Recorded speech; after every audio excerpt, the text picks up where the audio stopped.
stage.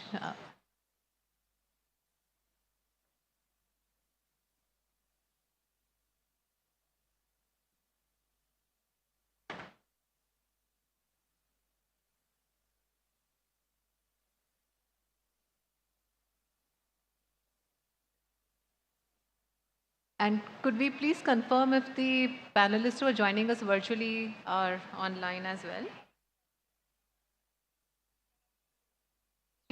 Okay, all right, perfect, thank you.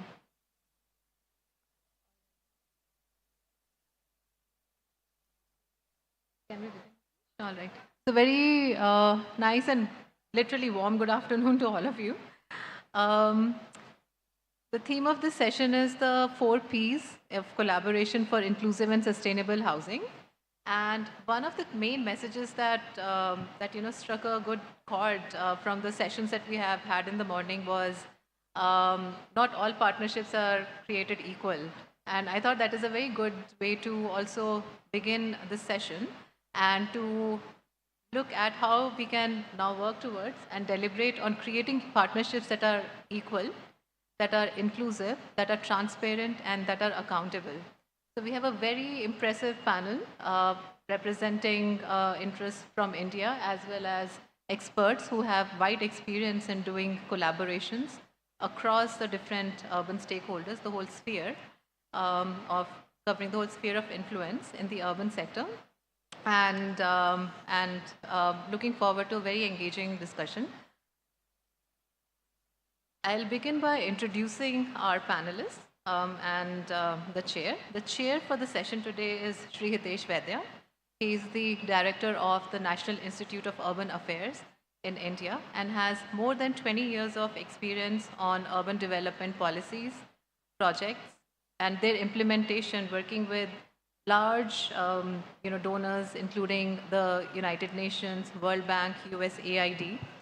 And in his capacity, he has also worked on thematic areas that cover urban development, governance, infrastructure management, where a common thread has been poverty alleviation. So thank you, Hitesh, for your time in sharing the session today.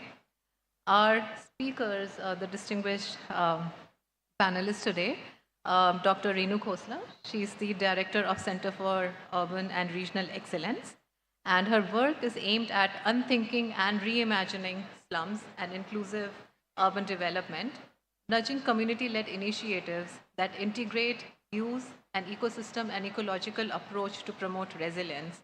Welcome, Renu. The next panelist we have joining us online is Mr. Ian Shabiro.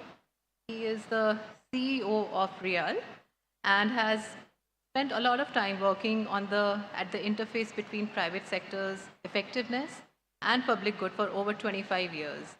He has spent 16 years at the UK government's Foreign Commonwealth and Development Office, where he's progressed to head of private sector development, managing a multi-billion-dollar impact investment portfolio. So we are very delighted to have him with us today.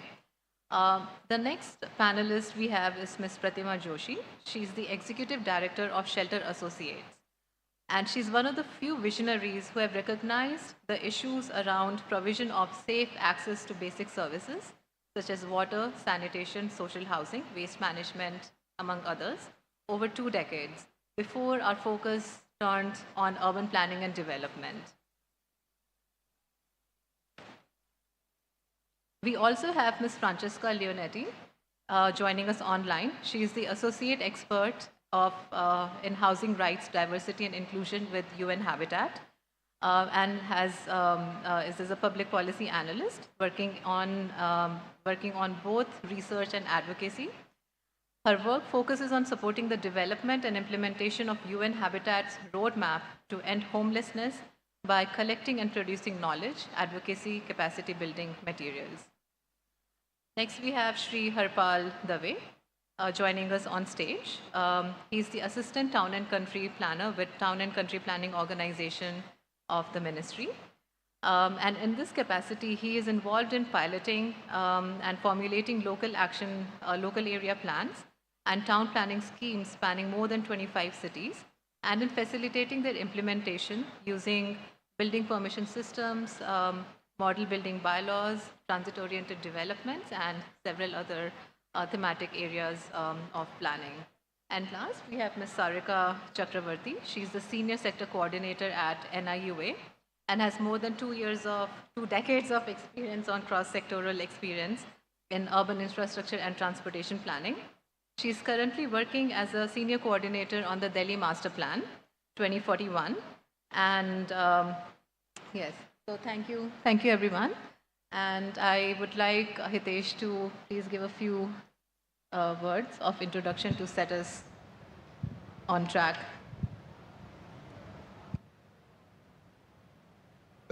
Hello. Hi, good afternoon, everyone. I know we are going to talk about public-private people partnership, and here we are waiting for people to come and join the session, which is a little strange, but I think, the idea is how do you bring citizen into the planning process. We have been talking about public-private partnership, but now we are getting a third person in place, which is people for which we do this public-private partnership. And that's what is happening in this hall, is actually happening, that we start missing the people in the whole process. And how do you bring them? And I think that choice is the question which all of our policy people ask, that there is a huge trust deficit. And the challenge for all of us is that people should start seeing a value of what we are doing. Unless they see a value, they will not come to the on the discussion table. They have to feel, and I will give you an example.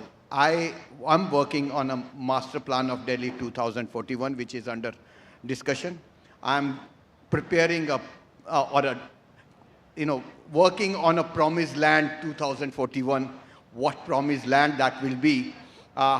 The citizen, we have tried to bring citizen consultation process, but recently one of the group of Delhi, they did just a survey. The question is, first thing, they don't know what is master plan. Second is, what does master plan really will do for me? Third, why should I contribute to the master plan if it is not going to give any benefit? That's one challenge which we have. Second challenge when we do a consultation is how to disconnect between the noise and misinformation and get the value out of it. Because every time, I think morning somebody talked about the political economy of the communities also has to be looked at it, because what we realized during the discussion was the groups which have a vested interest come into the forefront, and the actual voices do not really get addressed. So that's the second challenge. Third challenge as a city leader we have is, what is the tool available, which I do these small scale pilots and I can scale up?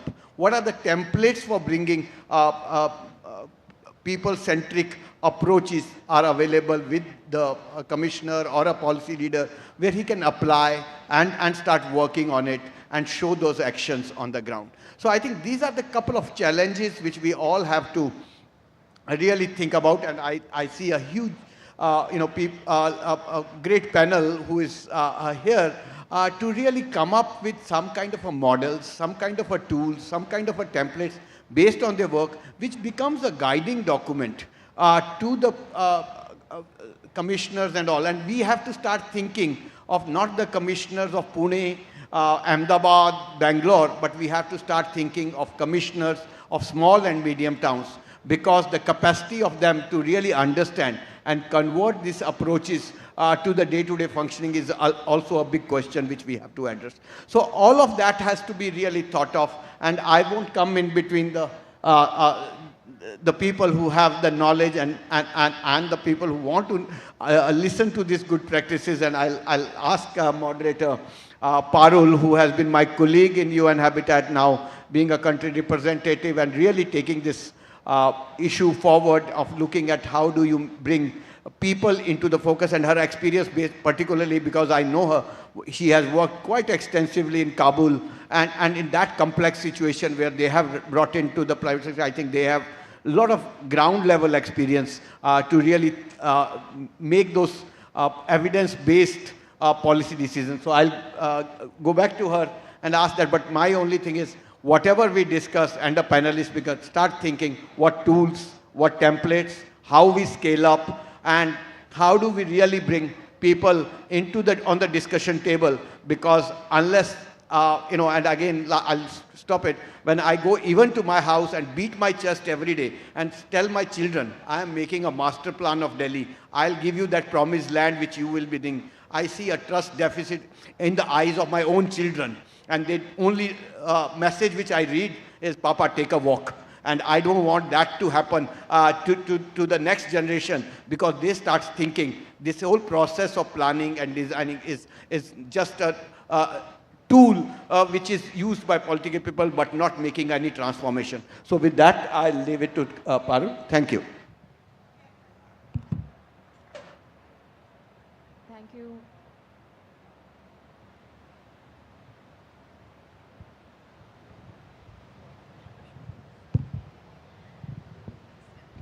So thank you, Hitesh. I think you have very well articulated the types of planning instruments, the types of partnerships that we need to build in, and the bottlenecks. So let me start with you, Renu.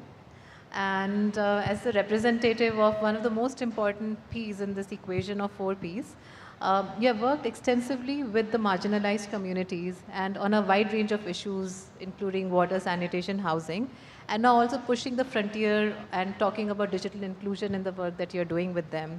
So what will it take for us to seriously imbibe the idea of people as a resource and to place people at the heart of our development process?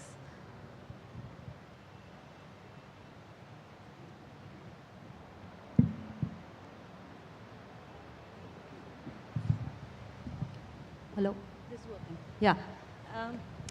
So I think starting from what Hitesh has said, I'm reminded of a very interesting statement which says that when people are not on the table, they are part of the menu. Okay, so they will get what is being curated for them and not something what they want. But Parul, to your response, there's just one word answer that I have for this, and that is unthink. We have to unthink the whole, housing ecosystem. And how do we unthink? Because we need to begin with first understanding the fact that houses are not just 4 walls and a roof. It's not about technology improvement and material building design. It is where people live, it is where people work, it is where they socialize, it is where they raise their children, and it has to be designed in a way that helps the families to overcome poverty, to become more prosperous, to be healthy, to be more productive. I think it depends on what is the premise with which you are starting this whole housing agenda. Good housing, as I said, has to equalize. It must integrate. It must include. It must make people feel safe. And as I said, it has to overcome intergenerational poverty, especially women's poverty, female poverty. I heard a little while back in the previous session that we can run the taps at 9 o'clock in the night or 10 o'clock in the night because that's going to be it's going to be cheaper and more energy efficient. But that means that you have all the feminized tasks that are allocated to women, which is to collect water. That means it becomes harder for her. Her life is now going to finish, her evening day is going to finish much later when the water is going to be cheaper to provide. So we have to design solutions that can reduce the feminization of poverty. When local people start leading in the housing design, they will produce genuinely affordable houses. They will produce houses very quickly, even faster than your 45 days of lighthouse that we saw yesterday.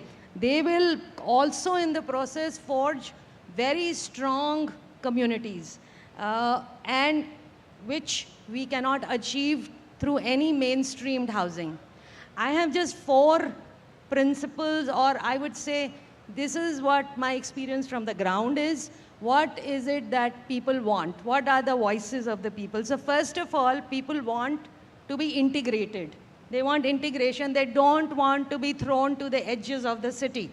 They do, if we push them to the edges of the city, we are pushing them away from their jobs, especially women who will not find a marriage between the kind of skills they have and the kind of jobs that are available at the edge of the city. But we must also remember as city managers that edge housing is expensive housing. Why is it expensive? Because the city has to move to the edge. The city will have to extend all its transport network, all its road network, all its social services. Everything has to move to the edge of the city. The other thing edge housing does is that it dries up all your sponge areas. Edge housing is green field housing. This is where your water is seeping into the ground and it is hydrating your city. If your city is if this is going to be concretized, all we will see will be floods as we see every year in Bangalore, Pune, Maharashtra, wherever, because we have concretized and we've taken away the city's absorption capacity. The second thing people want is location. Location is very important for people, and therefore when we build housing which is at the edge of the city, or we build these huge big monolith structures with 3,000 flats, 1,500 flats, 1,000 flats, okay, that's great, we're meeting our housing targets, but what are we doing? We are overcrowding all the poor in a place where they will not have jobs. So if we disperse this housing, I mean, why is a person living in a slum today? It's because that person, she knows that the job is next door. She can walk to the job. She's already in a walkable city or a walkable neighborhood. And we need to, therefore, disperse housing across the city. We can't have housing that is put into one corner. And when we do these small housing, dispersed housing, 10, houses for 10 people, 20 people, 30 people, 50 households, you're actually going to catalyze the small private builder. Who is the small private builder? It's not your big builders. It's these people, small contractors, who would actually be able to provide the kind of affordability that we have been looking for. So we really need to redefine the private sector also, but we need to descale. We need to descale the options that we have. The third is localizing solutions, and we heard it in the morning. One size fits all doesn't happen, but how do you, and Hitesh, here I'm coming to your whole templatization of the whole housing plan, because if we have to adapt a house to a family's need, we know the governments are not going to be able to provide that kind of, it is not in the mandate of the government. The government builds big. They think in macros. So how do we micro that? How do we, bring it down to a very small localized level? And the localization can happen by de-engineering. We de-engineer the mega infrastructure that we provide, and we bring in more organic, simplified systems, simplified sewers that can network slums into the city systems, or provide core houses. Just give 4 pillars and a roof and tell people to, build up on those depending upon their needs. And this, we had a very interesting study. If we, it's about also having these houses having not just taps and toilets, but taps and toilets that function. So we had this very interesting study which we did recently with IDS Sussex, where we found that 8 out of 10 women are afraid of going to a community toilet in a slum because they are sexually harassed. And they hold in, which means we are now talking about a huge amount of health problems. Localizing is, of course, cheaper. But cities are hesitant because in the morning, in the entire plenary, not once did we hear that let's tenure. We only heard let's build. We didn't say let's give them tenureship where they are.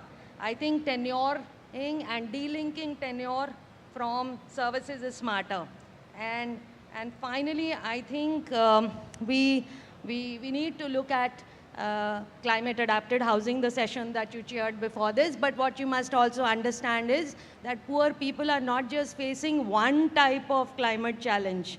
There is a compounding effect which starts with summer heat and lack of water. Then it becomes air pollution as we approach winter, and it becomes cold. You know, so we are looking at a compounding of these risks that happen to a poor person over a period of time, which is climate adapted housing as far as I am concerned. I'm going to stop over here and I'll come back later if there's time. Thank you so much. Thank you so much, Renu. I think you are absolutely correct that we need to really unthink our current paradigms around the housing ecosystem, and for also reinforcing the message that what does localization mean? I mean, given the context of India, one size fits all approach is definitely not viable. We need to look at solutions that are fit for purpose and jointly identify what does that mean.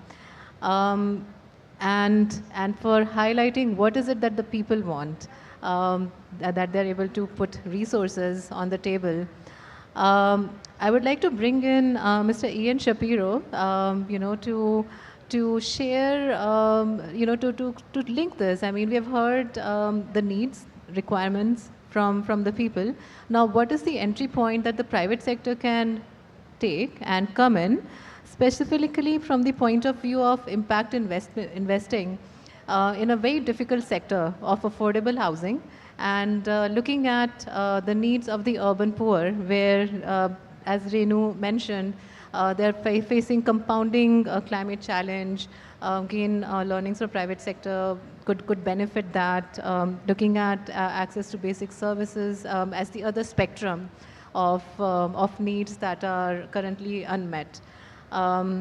So yes, Ian, looking forward to hearing from you, and what can India learn from your experience across the globe?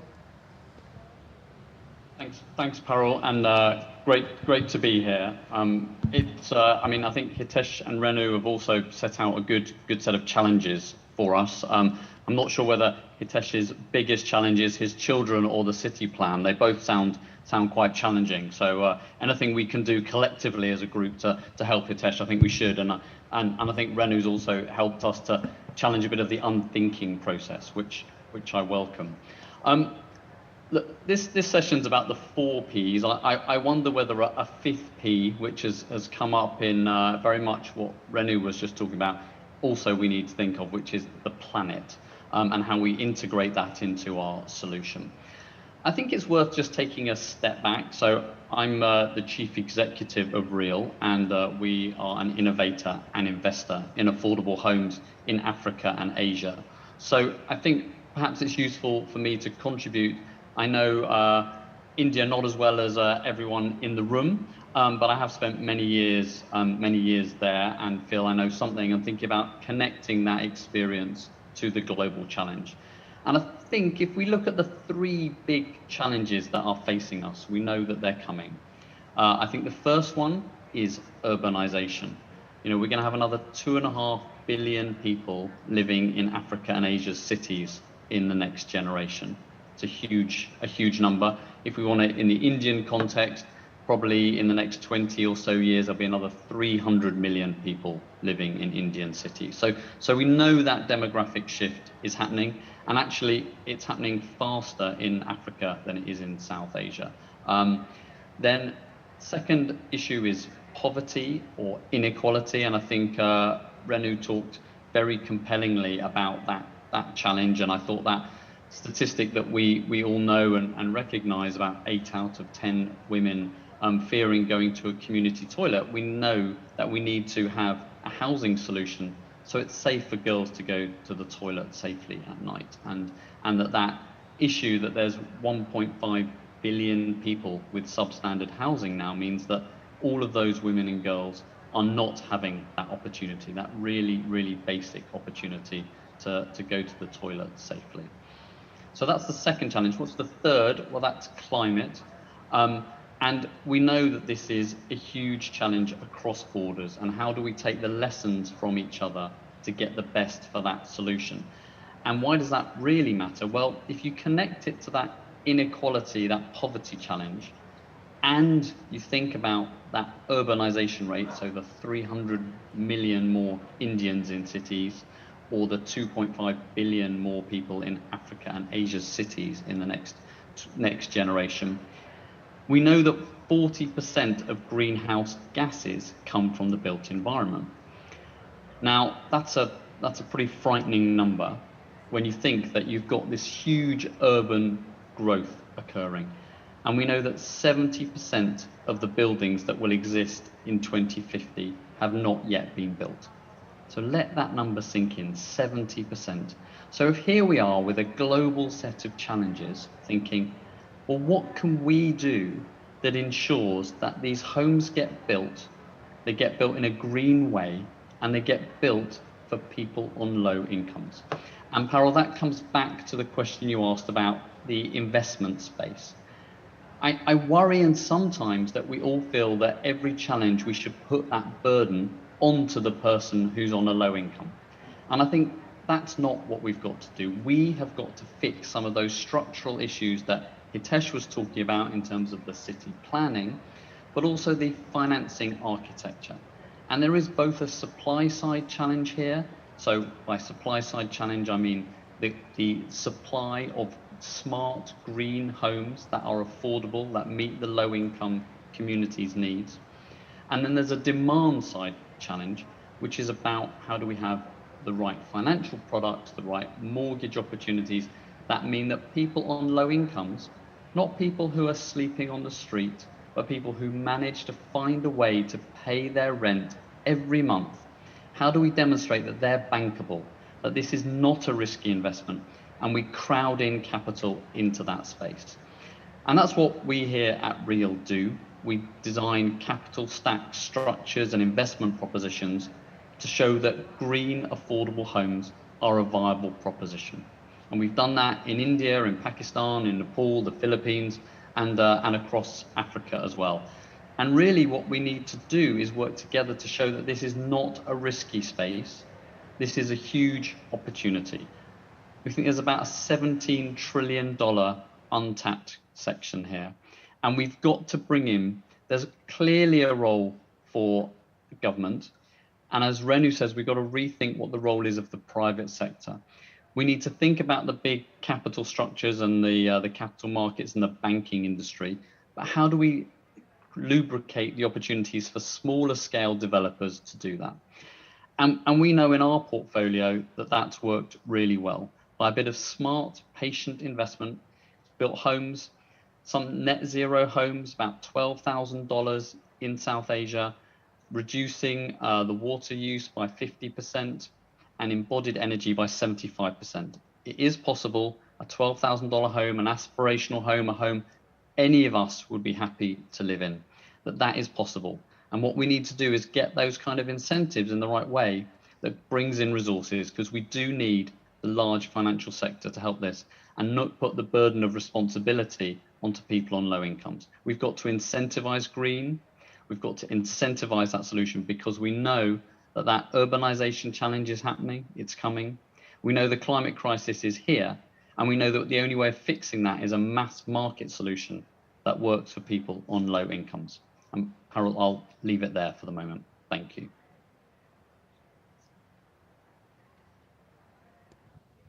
No, thank you for that, Ian, and I'm sure we will come back to you for more questions. But I particularly like this idea that you've also reinforced from Renu's message, that we need to look at this as an untapped potential rather than a challenge, and to recognize the different players both on the supply and demand side, focusing on small scale developers, and perhaps in that context applying new ways to engage them into this conversation around providing housing for the people who are just on the margins, who have been able to scrape enough funds to rent a house and are now looking for those starter homes. I would like to continue, on this on this discussion and focusing on the communities, and bring in Ms. Pratima Joshi.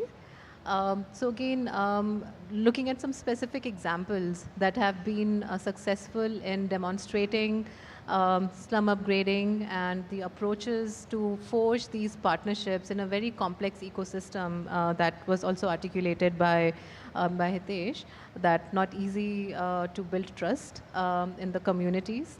So again, so Pratima, could you please share more about your organization's approach of slums to societies, and what are the learnings from the projects that you have delivered that other cities in India can also adopt?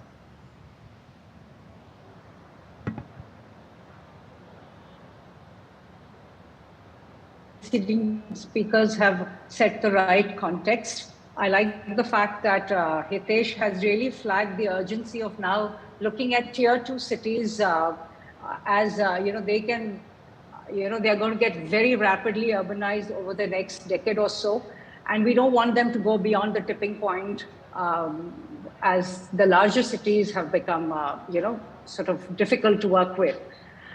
I like what Renu has really reinforced, saying that at the end of the day, the human well-being is what needs to be put at the center of anything that you do, and that cannot be compromised. And I loved what Ian said, that the fifth P, which is moving towards a more conscious planet. And I completely endorse, all these significant messages which have been already given. And I thought, I would like to just talk about the way we have been looking at, housing for all. I mean, one thing I like about, this whole session is that how do we ensure that we leave no one behind? But then if we have to ensure that we leave no one behind, we need to know who they are, what kind of conditions they're working in, and who are the most vulnerable amongst the people that we're counting, and how do you work backwards so that the most vulnerable are the ones who get, into the mainstream planning right away, and we don't leave them behind as it normally happens. So we have an extremely data-driven and a community-centric approach to anything that we do. And our data work was a pioneering effort almost 2 decades ago, when people were not even talking GIS, and we started using a lot of technology. Now we moved to open source, and we create citywide database of slums where we're working. And Kolhapur is one of the cities of Maharashtra where we have very recently concluded a citywide housing research project where we've looked at all the slums which are on government land, which is 80% of the cities, poor living on government land, and what could be the strategies for ensuring that everybody gets included. And of course, there cannot be one glove fits all kind of a solution. You have to look at the context. You need to look in terms of the neighborhood that they are in, and then see what's the best that you can do. So what we have done is we've gathered a lot of data and analyzed it. We've got the communities involved in gathering the data. We've got the municipal corporations actually endorsing the data and in fact using it. We've done a major WASH program here where 4,500 families out of 10,000 got access to a home toilet, which I think Ian has already flagged as being such an important basic need. So this particular research project, we looked at most of the parameters that need to be looked at very sharply. We looked at what is the existing infrastructure, what are the development planning rules, governing the city. We've done a rapid household survey from each and every house in that slum. We've mapped the settlement. We've integrated all of that on the GIS technology. In fact, we've gone one step further. We've even given them a plus code, which is a digital address for every slum house in Kolhapur, which is navigable on Google Maps. We've looked at land reservations. We've looked at ownership. We've looked at which are the tenable and untenable slums. and then looked at the dwelling conditions, through the socioeconomic surveys that we have conducted. So against all these parameters, we came out with a very broad vulnerability matrix. We really looked at which are the most vulnerable slums in the city, which are the tenable. We've identified all the vulnerable slums, which are the tenable, which are the untenable one, which need to be relocated. And then can we look at relocating them if they must relocate within 2 to 3 kilometers from where they are? Because one of the things that was pointed out is that throwing them at the edge of the city actually is more expensive because the city needs to go with transport. Then there are major failed projects which are on the fringes of the city, which we can all talk about. Which are the tenable slums which can? So a neighborhood approach really can. We make sure that the people get absorbed within their own neighborhood? Can we plan sensitively so that people don't get uprooted from the social amenities that they continue to enjoy, and occupations, of course. So this was the kind of approach where we started then looking at drawing 2-kilometer radius around the most vulnerable we've taken, and then looked at what are the different options that come up. And we found that there's a whole range of options that can come up. I'm not going to go too much into the details of it because this study is there on our website. Anybody can refer to it, but it throws up a range of interesting possibilities depending on what is the kind of index that these people fall in and the supporting data. I just would like to quickly shift to one of the projects which has been an outcome of this study is a small settlement which is literally on the fringe of Kolhapur city. I think you can see that in the map. It's on the edge. There was it was actually chosen under Prime Minister's Awas Yojana as a pilot project, and what they had proposed for it was affordable housing where the people would get suddenly catapulted into 7 and 12-story buildings, which absolutely was not going to work for them. So what you see on the left is what was proposed. It was completely shot down by the communities who then worked with us, and what we've come to is what is being proposed on the right, which has been already approved under the Prime Minister's Awas Yojana. People are ready to build. So it's a community which has agreed to take several steps. I mean, because they are the ones who are in the center of all the decision making. They were completely involved in the planning of their own homes, in the kind of designs that came up. We did several exercises with them so that they understood what they were getting into. A lot of liaising with all the other stakeholders, as you can see from the photographs. Today we have cooperative societies which have been registered. The PMAY has given them the grant. They've actively decided to look at their own makeshift arrangements. So they've all left those left the site and moved into transit accommodation. And they are ready to start building. If you see the plan, you'll find that this is going to add so much more value to their lives than what they were living in earlier. You find there's a whole decentralization. There's more green pockets which are being built into the community. There's dispersal of densities. You find that all the housing is conforming to the town planning norms, and people are really looking forward to it. Of course, the major challenge remains, and that's something I'm going to have a discussion with Ian, is how do you raise additional funding for this particular project? But it's clusters of 4 courtyard concept. And what I want to say over here is that we have looked at the 63.5-degree design angle, because if you want housing which is going to be working towards the well-being of every individual, then you have to make sure that it is well lit, well ventilated, because we have enough evidence now that very crowded, incremental housing sometimes cannot be the solution. If you are going to do something incrementally, which is going to cut out, the basic things that are necessary for a healthy, person, it doesn't work. So you have to look at solutions which ultimately is going to work towards the well-being of every person. And I think I'll stop there and take questions if there are. Thank you. Thank you so much, Pratima. And I know we can go on for hours just learning from each other. I appreciate that you have very well articulated how to reach out to the farthest person first.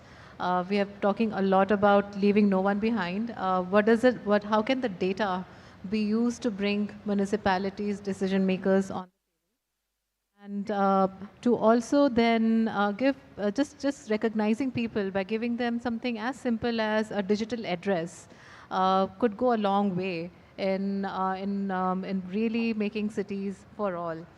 And with that, I think I would like to bring in Sarika into the conversation, that we have heard on how to engage people in the process of in their development when we start with implementation and development. But how can cities and stakeholders now convene a bit early on, into the development vision and your work that you're doing through the Delhi master plan, setting up a vision that will be set for the next 2 decades. What has been the experience of using data, of using stakeholder engagement? Yeah, if you could reflect on that. Thank you for the question, Parul. And thank you, organizers, for inviting me for this panel. The topic today is very pertinent because most of our discussions nowadays are talking about people-centric planning or participatory planning. And a lot of concerted efforts are being made globally as well as in India to bring this, as the core of all our decision-making processes. Now, the inclusion of the 4th P, as I would like to call it, is essential because we have to build in social sustainability in any policy and program. One example that I would like to give here is my recent experience of working with the Delhi Master Plan 2041. As most of you would be aware, NIUA has been providing technical advisory support to the Delhi Development Authority for preparing this plan. And it was, in fact, on the 9th of June 2021, more than a year ago, that the draft master plan was put in public for objections and suggestions. So conventionally, the process is that the draft master plan is prepared and it is put in public, and objections and suggestions are invited from the community stakeholders or the citizenry of the city. Now, for the first time, anyway, this plan is a plan of many firsts, but the one first that I would like to talk about today is the public engagement strategy, which was adopted while preparing this plan. So we departed from the conventional practice, and from the first time, people were engaged, public agencies were engaged, RWAs, traders associations, market associations, everyone, RWAs from unauthorized colonies, groups from slums, children, youth, and even the persons with disabilities were engaged in the plan-making process. Now, how did we go about it? Our main objective was to basically co-diagnose, and then co-envision, and then co-create. So for that, we had a 2-step strategy. The first one involved an intensive baseline exercise.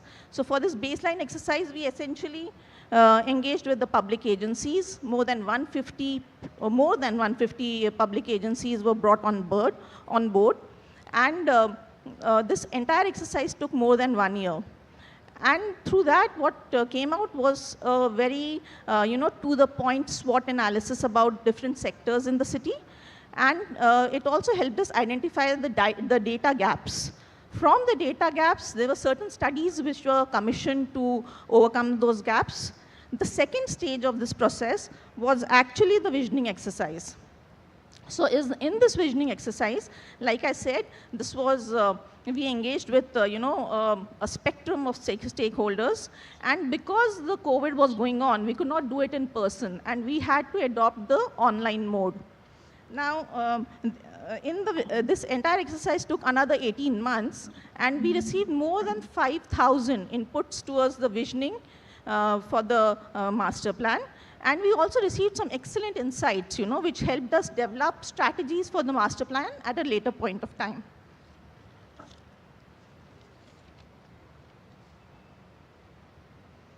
Now, because this is a housing conclave, I would just shortly like to tell you about the strategies that we adopted for the housing sector.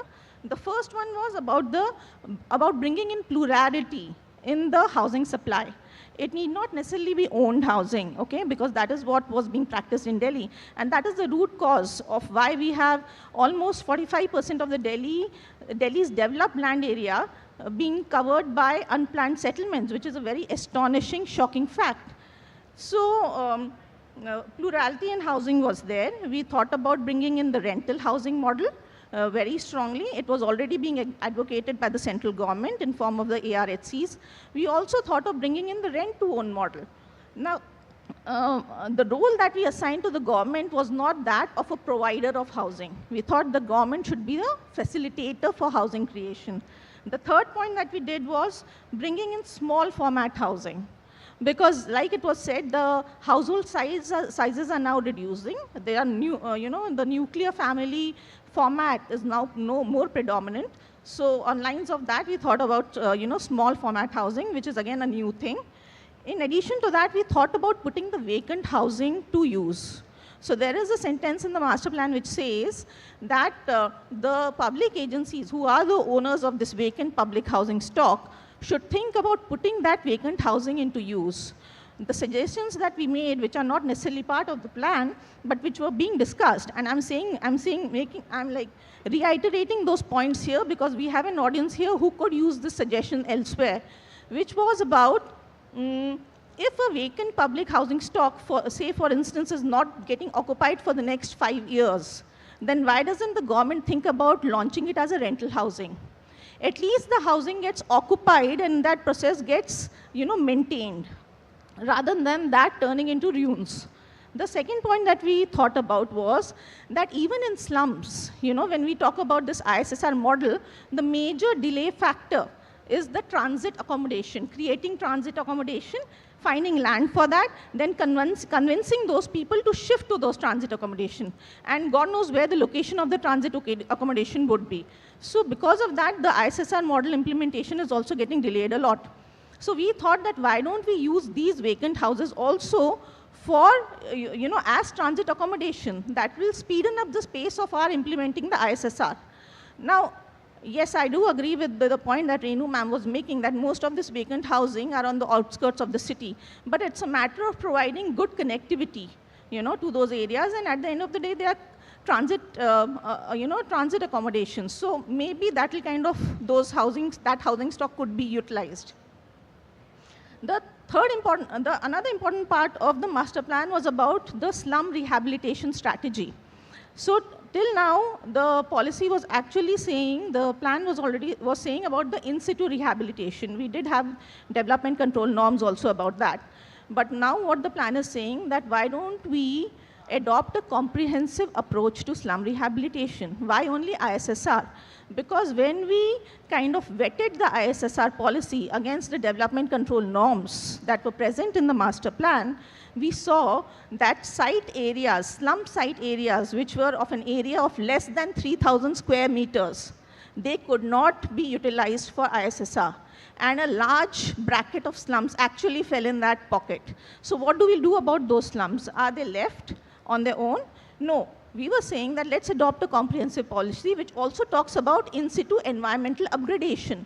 Remove the slum-like conditions of the slums and make them non-slums. That's also another way of looking at it. And the plan also suggests that relocation is a big no, but in case it does take place, it should be only on slums which are occupying untenable lands. So that was the brief about the master plan. The downside to this entire, public stakeholder engagement strategy that I talked about was that there were certain grassroots organizations which conducted a survey in the unplanned settlements of Delhi, and they came up with the fact that 80% of their respondents had absolutely no idea what a master plan is. So now this is a big, big issue. And surprisingly, the 2019 data of Delhi government also says that 85% of Delhi's population belongs to the LIG and EWS, groups. So it is, you can, kind of connect the dots and say that 85% of the population of Delhi definitely does not know what a master plan is. So even if we engage, Even if we engage in a very robust stakeholder engagement strategy, until and unless we build the capacities of the stakeholders themselves to make meaningful contributions to the policies, then this entire exercise fails. And this brings me to my last point, is about building participatory competence amongst the stakeholders. Just for the namesake, doing a stakeholder engagement is not going to help. It has to be a continuous process where the capacities of the stakeholders are built. And for this, we need to actually, within our policies, within our programs, within our missions, define the role for grassroots organizations like NGOs and CBOs who would continuously, on a consistent basis, engage with the community stakeholders. With that, I would like to end. Thank you. Thank you so much, Sarika. I think, you have summed it up quite well, that for social sustainability, we not only need plurality of housing, but we need to make sure that we also respond to the plurality of the stakeholders and their needs. I would now like to bring in Harpal into the dialogue. I think one message that Sarika has also spoken about is formalizing these processes. We have now tested it out. We have heard from Renu, from Pratima, of these processes working quite well, of engaging with communities. And constitutionally also, the 74th Constitutional Amendment gave a lot of teeth to formalizing these partnerships. So if you could just reflect on that and also share new models from your experience. Sure. Very relevant. In fact, if we look at housing, it consists of variety of things. It consists of governance, technology, about creating enabling legal frameworks. And as you very rightly said, 74th Amendment has provisions for ward committees and zonal committees, which would create local plans, and housing would be one of the important component out of that. In practice, however, we see that the DPC, as they call District Planning Committee, and the MPC, Metropolitan Planning Committee, has not took shape in many parts of the country. There are a variety of reasons for that. We can go into them separately. But these committees are still not functional. However, there is a lot of important role which communities can play. And I think here we should focus not only on the metropolitan or the larger cities, million-plus cities. We should also focus on Tier 2 and Tier 3 towns, as somebody just rightly put before a while. In case of Gujarat, not only Rajkot, for example, here, we should focus on towns like Dhoraji, Gondal, which are nearby, located from this location. And what are the housing requirements in those places? In such towns also, rather than focusing on provision of housing for people who already have a house, we should focus on people who are first-time buyers. So not only affordable housing for people who are trying to buy a second home, but people who are the first-time buyers, who are homeless, who are living in a rental premise, or maybe living in slums. So how do we take care of those areas? If we can unpack the housing sector, we can see it consists of, first and foremost, is land. Then comes design above the houses. And also the legal governance framework. When we deal each of them separately and when we address them individually, then only it would collectively make sense. And housing here, with the participation of community, what we need to also focus upon is to create basic infrastructure, of course. Many of our already existing programs are focusing on the basic infrastructure. But how do we go a step ahead from there? Pipe water supply, electricity is good. We must provide for that, connectivity with roads, public transport. But can we look at connectivity, for example, say broadband? Because that is actually the kind of thing which will bring people out of poverty, or they will make economic opportunities. They'll give economic opportunities to people where they are living. So that is also something that we should look into. Design, importantly, when we say of design, with which meets people's aspirations of the community. We can go dense. There is no problem in going higher and going taller. But we should not go as dense where we cannot have access to fresh air, or we cannot see the sky. Many of the housing projects which we see nowadays, you cannot even see the sky from your window. That's not the kind of development where people would like to go and live. There should be enough and more green spaces. Being in amidst the green areas lifts your spirit, makes you feel happy, makes you feel more vibrant. So that is something that we should be focusing on. And of course, a good amount of transport facilities. Living away from the city, as Renu put before a while, cuts you away from the employment opportunities. Living 10 kilometers away, having an affordable housing zone away from the city, does not really add value to people's lives. So we need several affordable houses within the city at locations where people are nearby, from employment opportunities, from good quality health, recreation, community facilities, even cultural facilities, because cultural facilities also add value to life. If there are water bodies, if there is riverfront, if there is something of that nature, we need houses which are affordable nearby those areas also, and not only high-end housing or high-end commercial. As Sarika put, my views are in sync with her. Government has to be an enabler, a facilitator, and not a doer. There is no harm in doing. Government can be a doer. But looking at the scale of housing problem we have in India, having 1.4 billion population with this number of cities, this number of population, is it possible that government alone can do everything? I guess no, because good management skill lies with private sector. There are good amount of resources which are with private sector. If government can frame the right sort of a regulatory mechanism or a right sort of regulatory framework, then private sector can be an important part, they can even make profits out of that.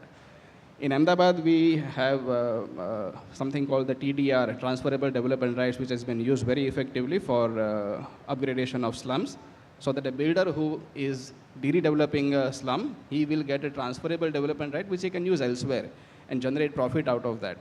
These are the things I think we should be looking at. And I'll just bring in an example of Japan. What they do is, communities themselves, they form a small council voluntarily. If there is an area which is unplanned, as Sarika was saying, much of Delhi is unplanned. A community in a given locality, they would delineate an area, and they would form a council out of themselves. They would hire a consultant that please come in, you have the technical expertise, tell us how should we improve our area. So the consultant would come in, he would be aware of the local planning norms, the legal framework which he needs to comply to, and they would prepare a local area plan which may require some sort of what we call land readjustment. In Gujarat, we call it TP scheme. So some sort of plot variation may be involved, so you improve the road network, you improve your housing. If the area is so badly laid that you cannot improve the housing just by being on the floor, sometimes on the ground. Sometimes what they do, what they call is from land to floor. So you redevelop the entire area, you remove a number of houses, you clear the land, you create an apartment. So now you have an apartment with a lot of open spaces nearby. The slums have gone, or the houses which are very small in size, they have gone. People have access to sports facilities, gardens, parks, everything. You can see the sky. And this is a people-driven model. People hire a consultant, just as normally we hire an architect. If I have to reconstruct my house, or I have to design a house, I hire an architect. The architect hires architect prepares a design for my house. I submit it to the government, get the approval, and I start constructing. Here they are doing it for an area of a city. This is something which is community-driven. And with the help of community-based organizations in India, I think this is also that we can look forward to. This will also, in a way, reduce pressure from the government. The local area, the local authority or the development, or the urban local body, they will be relieved of so much of stress of preparing local area plan by themselves if the private sector is able to take up the role. And lastly, I would like to add that I think this is an immense opportunity for us as a country, as cities and as country, because we are urbanizing at a pace which was never witnessed in the entire human history. No country has urbanized so much in the large number of population, if you look at the size, in the entire human history of how many, thousands and millions of years, whatever it may be. This is the only instance, the 3 to 4 decades that we'll be witnessing from now onwards. It's very unique. So why don't we take this as an opportunity of beautifying our cities or making our cities more livable while we are constructing? when there is a good housing constructed somewhere in the city, either it can add value to the city. If it is poorly planned, it can also take away the value from the city. It can be an eyesore. So let's use this opportunity to beautify our cities when we are creating housing. Even as government, the local body or the development authority, they also can take up that wherever there is such housing, affordable housing of some significant scale, where some given amount of people are living together, they also need to strengthen the infrastructure, especially if it was a slum. Because if it was a slum, normally slums develop in area where otherwise also the infrastructure is poor. If the slum is being redeveloped, there is new housing which is coming. The local body has all the more responsibility of creating good amount of infrastructure, because somebody in in one of the earlier conclave, somebody made a very hard-hitting statement: once a slum, always a slum. So even if you create a housing, it is still slum-like. That should not happen. I'll end there. Thank you very much. Apologies for cutting you short, Harpal.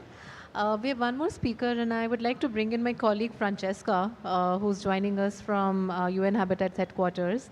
So Francesca, we have spoken about placing people at the center as one of the core normative and programmatic work that UN Habitat imbibes.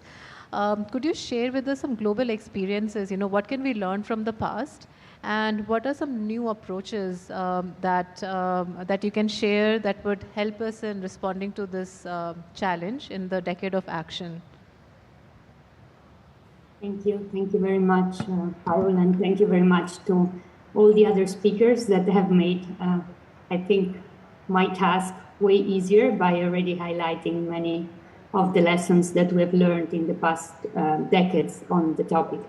As it was mentioned before, UN Habitat as well anchors its work on housing in the human rights framework and in recognizing the social function of housing. So we do believe that building housing doesn't mean building just for walls and a roof, but it really means create homes which are secure, which are connected to services and urban opportunities, as well as to sanitary services and with adequate space, ventilation, etc. And by highlighting the social function, of course, it becomes clear that building houses, we build houses for and with people. And we try to ensure in the entire planning and implementing of policies that the aspiration and the needs of people are included at every steps. And this, in our experience also, as it was mentioned, brings in a multitude of housing typologies, of production systems, and other experiences. This vision of housing as social, in its social function, as it was mentioned already, really also makes imperative a shift from just building housing to a more holistic vision and framework of work, coordinating also land, infrastructure, finances, and linkages with livelihoods. And of course, considering the scale of the challenge, we do believe that housing, creating and ensuring adequate housing for all is a shared responsibility, which is shared by the local and the national governments with a number of other stakeholders. I want to point out here that it was mentioned already, the governments cannot be the only provider of housing. They need to assume a role that is more of enabler of the environment. I want to stress that for us it's really important though to ensure that shared responsibility doesn't mean transferring responsibility to other stakeholders, but that governments, both at the national and at the local level, need to develop a solid policy framework that is really recognizing the social function of housing and its human rights status, and allow for accountability mechanism of all the other partners that are brought in. So according to our experience here, again, it's something that was already mentioned. We think that that partnerships for affordable, inclusive, and sustainable housing have to be rooted into local ownership, into equality and power sharing, into clarity of roles and accountability, in clarity and alignments of objective, in transparency, and in delivering of results, where results are larger than the building themselves, but really an amelioration of the standards of living of the people that are part of the buildings, of the housing scheme.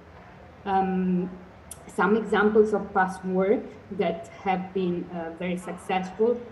Again, it's, for example, in Zimbabwe, the Harare slum upgrading. This is not a new example, and many of the features of this example have been replicated and presented also by previous panelists. But in this example, what is really striking is the coordination and the clear roles and accountability of the different partners. So we saw the Zimbabwe Homeless People's Federation that was carrying out inventories and documentation, that was providing labor for the construction, and was doing community mobilization. This was mentioned. It's one of the one of the main tools to really build trust with the community is involving the grassroots organizations who have built this trust for years by being present at the local level, by speaking with the people, understanding their needs. In the Zimbabwe Harare examples, we have also seen the role of the local authorities that was working on the installation of the infrastructure, so roads, sanitation, sewer systems, and the supervision of the planning itself.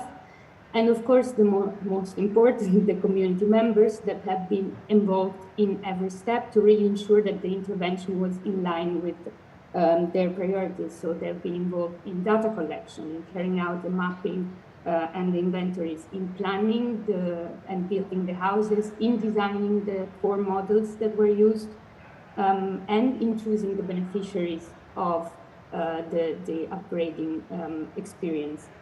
They've also been involved into streamlining the legislation by highlighting to the municipality of Harare where were the blockage in terms of regulatory framework that were making the upgrading and the building and construction complex. As I was mentioning, we think that one of the main tools to engage in meaningful partnership is delivery of results. So demonstrate the results of this partnership, which has not only to do with the building environment, but really with the social component of it as well. So one other very good example of this is a project that was carried out by the Norwegian Refugee Fund and UN Habitat in Somalia, where IDPs were involved into a rental subsidy scheme, that they were involved and participated in the designing of the units they would inhabit. The regional administration was, of course, involved to secure the land.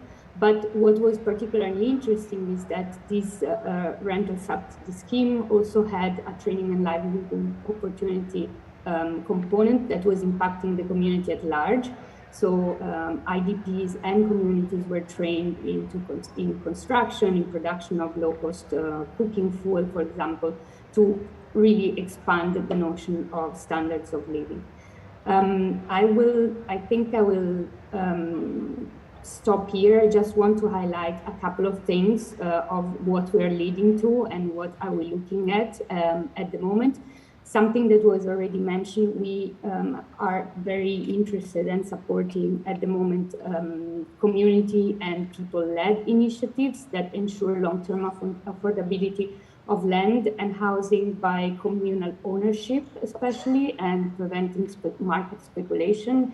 This can take the form, of course, of community land trust or housing cooperative, but in any case, it's something very rooted at the local level, so locally based and non-for-profit membership organizations that are owning land or housing in trust and managing to recapture and reinvest the value of the land in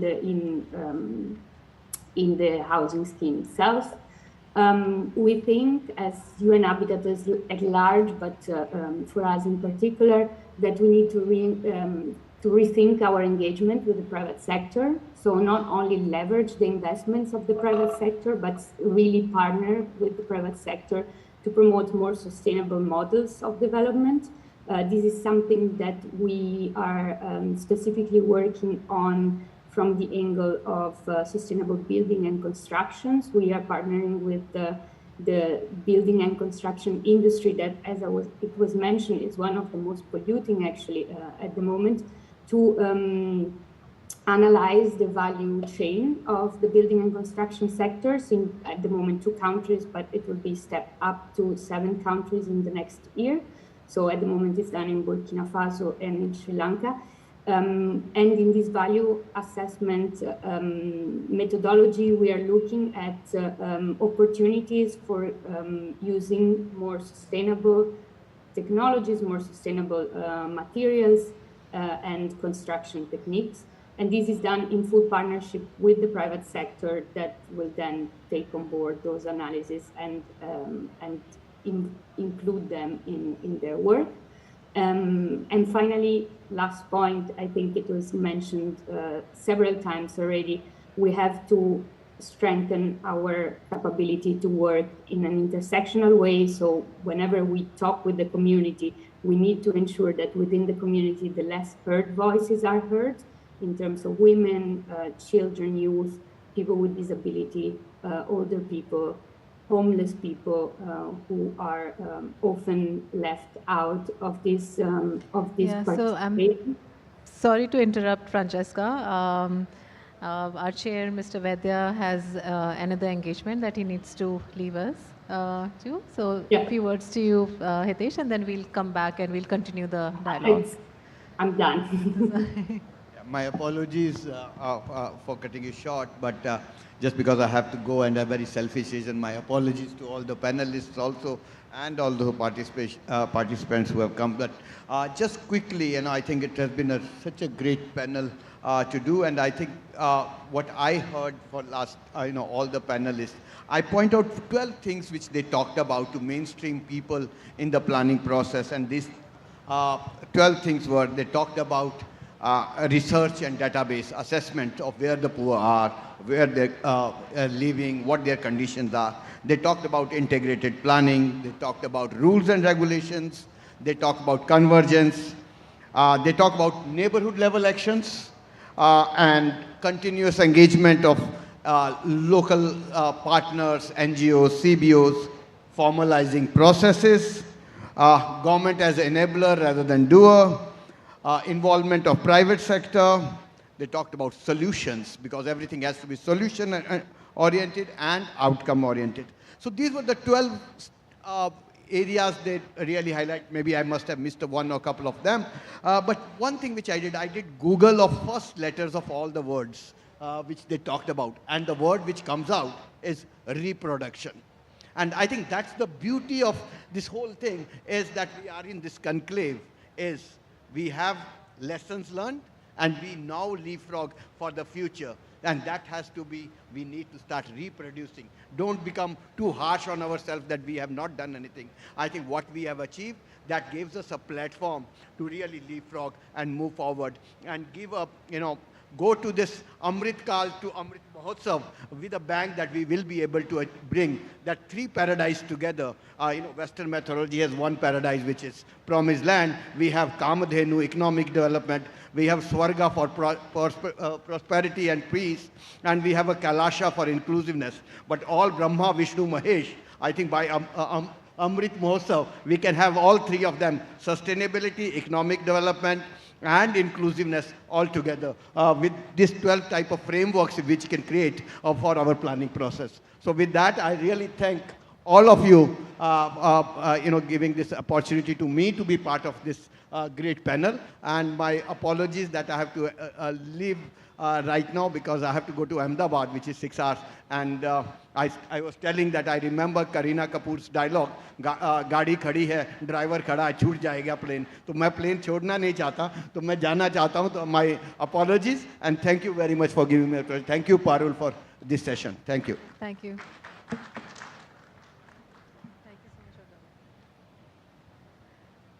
So we, Yeah. So we can maybe do a round of questions if you have time. I think we have a very attentive audience, and I really this is the most interesting part of any dialogue to open up the floor to questions and. You're, sure. Oh, so you're traveling. Okay. All right, sorry. Go on. Yes. So please, any questions from the audiences?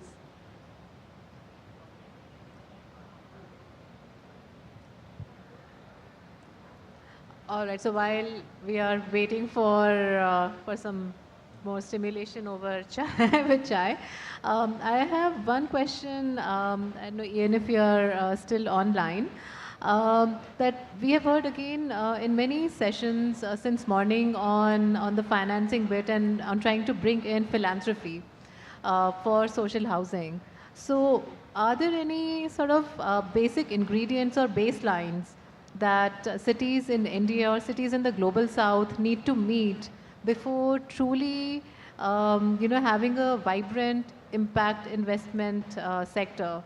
Because, I mean, ultimately, any private or philanthropy money would be looking for the return on investment. You had pointed out about some income segments and market segments. So, anything you would like to share with us on that? So, Ian, Carol, yes. yeah, absolutely. So I think it's a great question.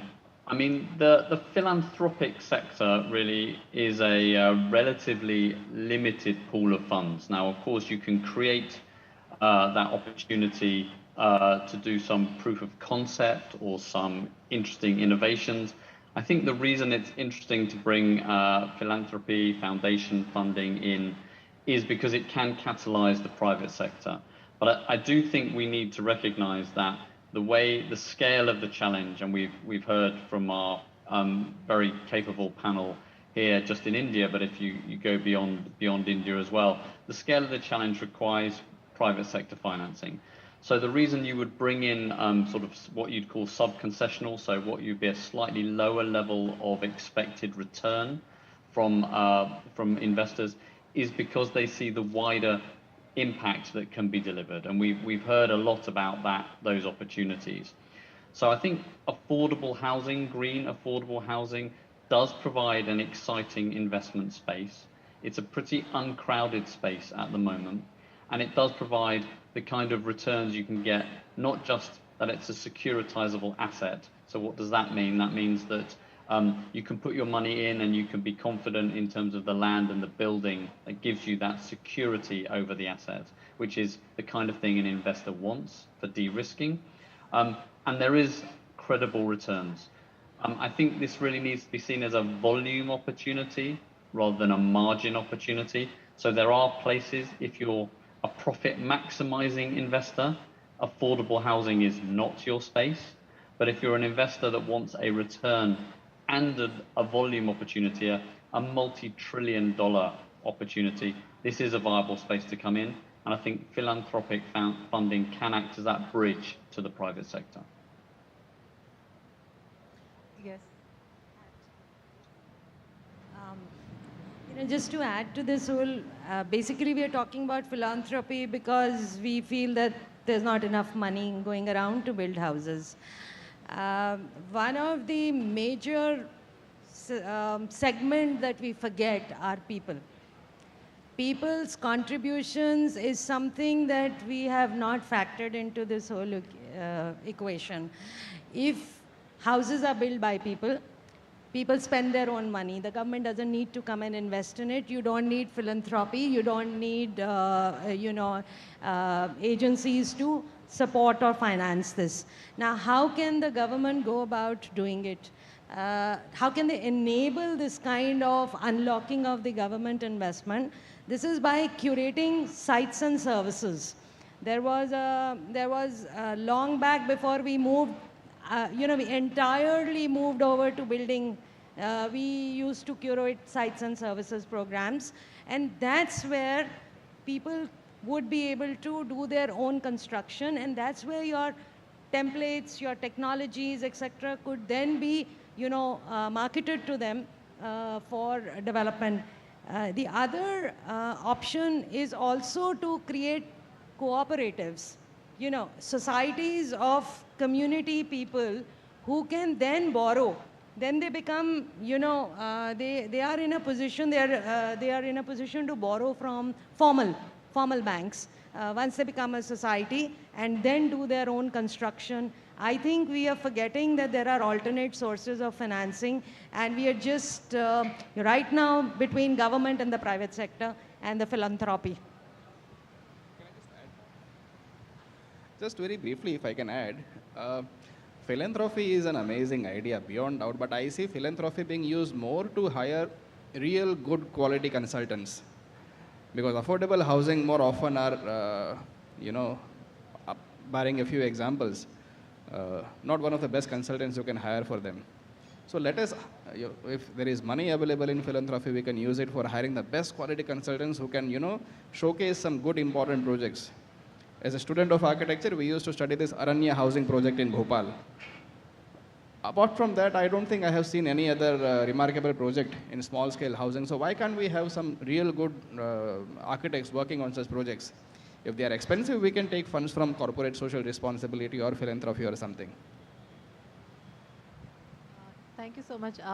Pratima, if you're online, would you like to share any two key messages before we finally wrap up the session?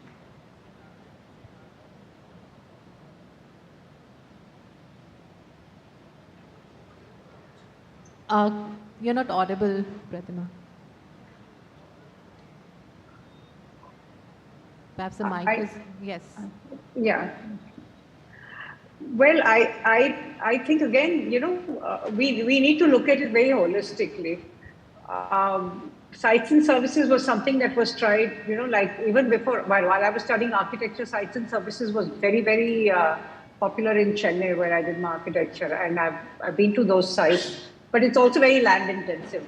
So do we have that kind of land to be going into, you know, massive sites and services schemes is something that all these solutions I'm saying are going to come up only when you have all the data in place and when you know what is the kind of land that is available, what are kind of, you know, opportunities that are there, and then you can start planning for it and deciding, you know, what might be a win-win solution or an optimal. I always say land is a resource. It's a scarce resource, and one has to look at how optimally can you utilize it. And for that, you really need to plan. You really need to have data well laid out so that stakeholders can come together and make informed decision. So, but I do feel that the financial mechanisms are yet not really, you know, coming out. There's a huge gap there, and somehow we need to have much stronger financial institutions, and especially when you have communities who take charge of their housing, getting a loan.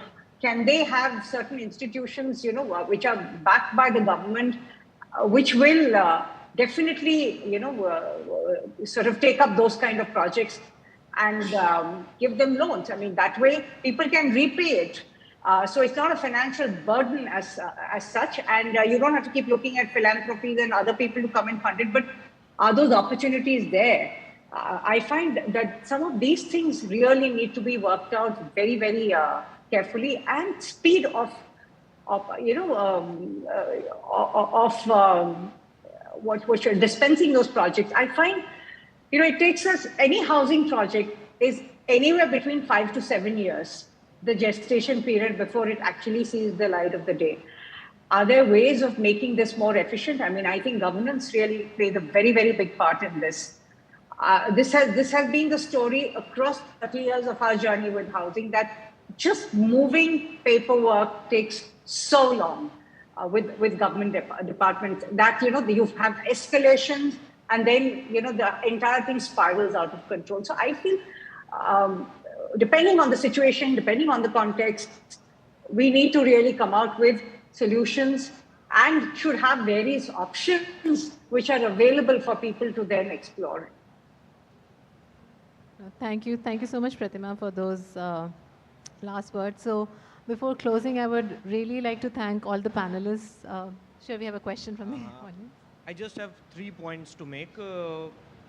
Adding to the P's that we have been talking about, another P that I can think of is the policy.